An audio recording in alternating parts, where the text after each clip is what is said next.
हाँ, मारू नाम बटुकभाई पटेल।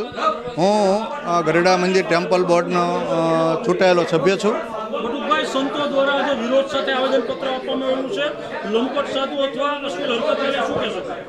હા, આજે જે આવેદનપત્ર આપ્યું છે એ અમે ટ્રસ્ટી તરીકે અમે સ્વીકાર્યું છે ત્રણેય ટ્રસ્ટીએ। આની ચર્ચા અમે આવતી મિટિંગમાં કરશું અને જે કાંઈ ગરડા ડિસ્ટ્રિક્ટ કોર્ટ બેન્કે ગરડાની સ્કીમ ઘડી છે મંદિરની, એની જે જોગવાઈઓ છે એ જોગવાઈઓ પ્રમાણે હરિભક્તો, સંતો અને કમિટી મેમ્બરો ભેગા થઈ અને એની જે કાંઈ જોગવાઈઓ પ્રમાણે કાર્યવાહી થતી એ તમામ કાર્યવાહી કરશું।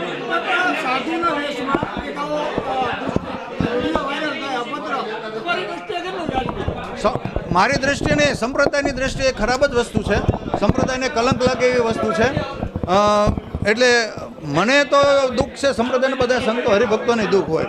માનો છો કે આવા જે સંતો સાધુ જે હોય તેને હકાલપટ્ટી કરવી જોઈએ લાગે છે? 100% એની તપાસ કરી અને જો દોષિત હોય એને હકાલપટ્ટી કરવી પડે, એની ઉપર કાર્યવાહી કરવી પડે। વિડીયો વાયરલ થયો તો તપાસ છે નહીં, વિડીયો વાયરલ તો એની કોઈ જોગવાઈ પ્રમાણે એને બોલાવીને એને નિવેદન જે કાંઈ થતું હોય તપાસ કરી। હા, નહીં, હું ભગવત પ્રસાદ સ્વામી જે છે એની મેં વિડીયો જોયો છે, એને હું રૂબરૂ કોઈ દી મળ્યો નથી, કારણ કે હું નવો સંપ્રદાયમાં જોડાયેલો વર્ષોથી, પણ નવો 2 મહિના થયા મારે આ ટ્રસ્ટી બન્યા એને, એટલે એનું નામ હું મને ખબર છે ત્યાં લગી ભગવત પ્રસાદ સ્વામી છે। આ પ્રમાણેના સાધુને લઈ આવતા બોર્ડમાં કાર્યવાહી કરશો ખરી? 100% આવતા બોર્ડમાં આવતી મિટિંગમાં જ એની પર કાર્યવાહી કરવાનો અમે ઠરાવ કરશું। તમારું શું નામ ને ક્યાંથી આવો છો? મારું નામ અશુભાઈ વાઘાણી, હું સુરતથી આવું છું। અશુભાઈ, અત્યારે ગઢડા ગોપીનાથ ટેમ્પલ ખાતે મોટી સંખ્યામાં હરિભક્તો જોવા આવ્યા છે, શું કારણ અને કેવી રીતે વિરોધ કરવામાં આવ્યો છે? સાહેબ, આ ગઢડાનું બોર્ડ એટલે ગઢડાના કે વડતાલના કે જૂનાગઢના આ હલકા ધંધા કરવા મળ્યા છે, સાધુ વંઠેલ થઈ ગયા છે। અને હમણાં એક ક્લિપ એવી ખરાબ ફરે છે, એમાં હરિજીવન સ્વામી પોતે છે અને ક્લિપમાં સામે એ છે અને આરે એક ભગવત પ્રસાદ છે। હવે એનો વિરોધ માટે અને આને હાંકી કાઢવા માટે અમે આવ્યા છીએ। આ ચેરમેન છે, ટ્રસ્ટી છે, બધા જાડી સાંભળીના થઈ ગયા છે। વિરોધ કેવી રીતે કરી રહ્યા છો? કેવી રીતે વિરોધ કર્યો છે? અમે ધમાકેદાર વિરોધ કર્યો, બેનર, પ્લે કાર્ડ, હાય હાયના નારા બધું જ કર્યું। અમારે આ બાવાને હાંકી કાઢવાના, બસ અમારી એક જ માંગ કે ખોટા બાવા વંઠેલને કાઢી મૂકો, સાધુ જે હોય ભગવાનના સિદ્ધાંતો પાળતો હોય એને અમે વંદન કરીશું, દંડવટ કરીશું। આ પ્રમાણેના સંતો સાધુ જે હોય સ્વામિનારાયણ સંપ્રદાય પર અને હરિભક્તો પર એની કેટલી અસર? અરે કલંક રૂપ છે, અમને નીચે જોવા જેવું થાય છે, રોડે નીકળતું નથી તિલક ચાંદલો કરીને, એટલે આરામી લોકો છે। આ વંટી ગયા, લંપટ થઈ ગયા છે અને સાલા સૃષ્ટિ વિરુદ્ધ ના કરે, નોટું સાપે, હામાં કાંઈ પણ કરે, કોકની બાયુને લઈને ભાગી જાય, કોકની છોકરીઓ માથે કરે, રેપ કરે, જમીનું હડપ કરે।